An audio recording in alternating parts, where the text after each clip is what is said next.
ಅಕ್ಕಿ ಕೊಟ್ರೆ ಈ ಜನರು ಏನ್ ಮಾಡ್ತಾ ಇದಾರೆ, ತಿನ್ನಲಾರ್ದಾಗೆ 10 ರೂಪಾಯಿ ಕೆಜಿ ಮಾರ್ತಾ ಇದ್ದಾರೆ. 30 ರೂಪಾಯಿ ಲಾಸ್ ಆಗ್ತಾ ಇದೆ. ಇವ್ರ ಮಾರಾಟದಿಂದನೇ ಬಹಳಷ್ಟು ಮಧ್ಯವರ್ತಿಗಳು ಹುಟ್ಟುಕೊಂಡು. ಹೌದು ಸರ್. ಈಗ ನೋಡ್ರಿ ಸರ್, ಈಗ ಒಂದೊಂದು ವಾರ್ಡ್ಗೆ ಪ್ರತಿಯೊಂದು ಹಳ್ಳಿಯಲ್ಲಿ ಕೂಡ ಸುಮಾರು ಟನ್ ಗಟ್ಟಲೆ ಅಕ್ಕಿ ಸರ್. ಒಂದು ಟನ್ ಗಟ್ಟಲೆ ಅಂದ್ರೆ ಕನಿಷ್ಠ 30,000 ರೂಪಾಯಿ ಸರ್ ಟನ್ನಿಗೆ ಅಕ್ಕಿಗೆ. 30,000 ರೂಪಾಯಿ ಲಾಸ್ ಆಯ್ತು. ಒಂದು 10 ಟನ್ ಅಂತ ಹೇಳಿದ್ರೆ 3 ಲಕ್ಷ ರೂಪಾಯಿ ಆಗುತ್ತೆ ಸರ್. ಇದು ಏನಂದ್ರೆ ಏನು ತಿಂಗಳಿಗೊಮ್ಮೆ ಏನು ಅಕ್ಕಿ ಹಾಕ್ತಾರೆ ಅವತ್ತು ನೋಡಿ ಸರ್, ಎಲ್ಲಂದ್ರೆ ಅಲ್ಲಿದೆ ಸಾಗಾಟ ಮತ್ತು ಮಾರಾಟ. ಅತಿ ಹೆಚ್ಚಾಗಿ ನಮ್ಮ ಬಳ್ಳಾರಿ ಮತ್ತು ವಿಜಯನಗರ ಜಿಲ್ಲೆ ಒಳಗೆ ಜಾಸ್ತಿ ಘಟನೆಗಳಾಗ್ತಾ ಇದೆ. KRS ಪಕ್ಷ, ನಮ್ಮ KRS ಪಕ್ಷ ಸೈನಿಕರು ಕೂಡ ಬಹಳಷ್ಟು ಕಡೆ ದಾಳಿ ಮಾಡಿ ಸಂಬಂಧಪಟ್ಟ ಆಹಾರ ಇಲಾಖೆ ಅಧಿಕಾರಿಗಳಿಗೆ ಮತ್ತೆ ಅದನ್ನ ಒಪ್ಪಿಸಿ ಅವ್ರ ಮೇಲೆ ಕೇಸುಗಳು ಕೂಡ ದಾಖಲಿಸಿದ್ದಾರೆ. ಆ ವಿಚಾರವಾಗಿ ನಾವು ಇವತ್ತು ಲೈವ್ ಬಂದಿದ್ದೀವಿ. ಇದೊಂದು ದೊಡ್ಡ ಮಾಫಿಯಾನ್ ಆಗ್ತಾ ಇದೆ. ನಮ್ಮ ಈ ಹೊಸಪೇಟೆ ಒಳಗನೆ ಸುಮಾರು ಅಂದ್ರೆ ಒಂದು 10 ರಿಂದ 11 ಜನ ಡೀಲರ್ಗಳು ಇದ್ದಾರೆ ಅನ್ನೋದು ನಮ್ಮ ಗಮನಕ್ಕೆ ಬಂದಿದೆ. ಹಾಗಾಗಿ ನೋಡ್ರಿ, ಇವತ್ತು ಸರ್ಕಾರಗಳು ಏನು ನಮಗೆ ಉಚಿತವಾಗಿ ಅಕ್ಕಿ ಕೊಡ್ತಾರೆ, ಉಚಿತವಾಗಿ ನಾವು ಅದನ್ನ ತಗೊಳ್ತೀವಿ. ಅಕ್ಕಿಯನ್ನು ದಯವಿಟ್ಟು ನೀವು ಉಪಯೋಗಿಸ್ಕೊಳ್ರಿ. ಇಲ್ಲಾಂದ್ರೆ ಈಗಿನ ಬಡವರಿಗೆ ಕೊಡ್ರಿ. ಇಲ್ಲಾಂದ್ರೆ ಮಠ ಮಂದಿರಗಳು, ದೇವಸ್ಥಾನಗಳು, ಅನಾಥಾಶ್ರಮಗಳಿದೆ, ದಯವಿಟ್ಟು ಅವ್ರಿಗೆ ಹಂಚ್ರಿ, ಪುಣ್ಯ ಬರುತ್ತೆ. ಹೋಗಿ ನೀವು 10 ರೂಪಾಯಿಗೆ ಇವ್ರಿಗೆ ಮಾಡಿಬಿಟ್ರೆ ಅವ್ರಿಗೆ 30-35 ರೂಪಾಯಿ ಲಾಭ ಆಗುತ್ತೆ.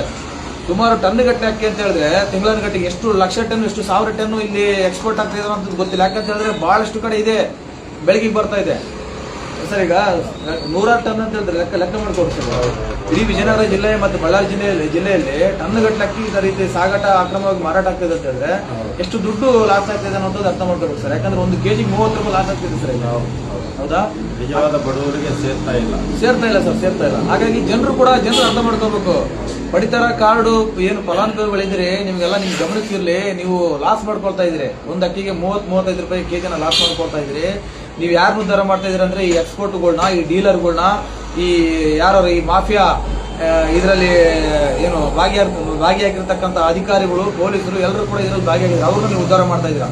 ಈ ಅಕ್ಕಿಯನ್ನು ತಗೊಂಡೋಗಿ ಅವರೇ ಸರ್ಕಾರಕ್ಕೆ ಮಾರ್ಬಿಡ್ತಾರೆ. ನಿಮ್ಮ 10 ರೂಪಾಯಿ ತಗೊಂಡು ಈಗ ಸರ್ಕಾರ 40 ರೂಪಾಯಿ ಕೆಜಿ ಅಕ್ಕಿ ರೈತರಿಂದ ಖರೀದಿ ಮಾಡ್ಕೊಂಡು ನಮ್ಗೆ ಉಚಿತ ಕೊಟ್ರೆ ನೀವು 10 ರೂಪಾಯಿಗೆ ಮಾಡಿದ್ರೆ 30 ರೂಪಾಯಿ ಉಳಿತು. ಇದನ್ನ ತಗೊಂಡೋಗಿ 20 ರೂಪಾಯಿ ಸರ್ಕಾರಕ್ಕೆ ಮಾಡಿದ್ರೆ ಇಲ್ಲ 30 ರೂಪಾಯಿಗೆ ಮಾಡಿ ಸರ್. 1 ಕೆಜಿಗೆ 20 ರೂಪಾಯಿ ಉಳಿತಲ್ಲ.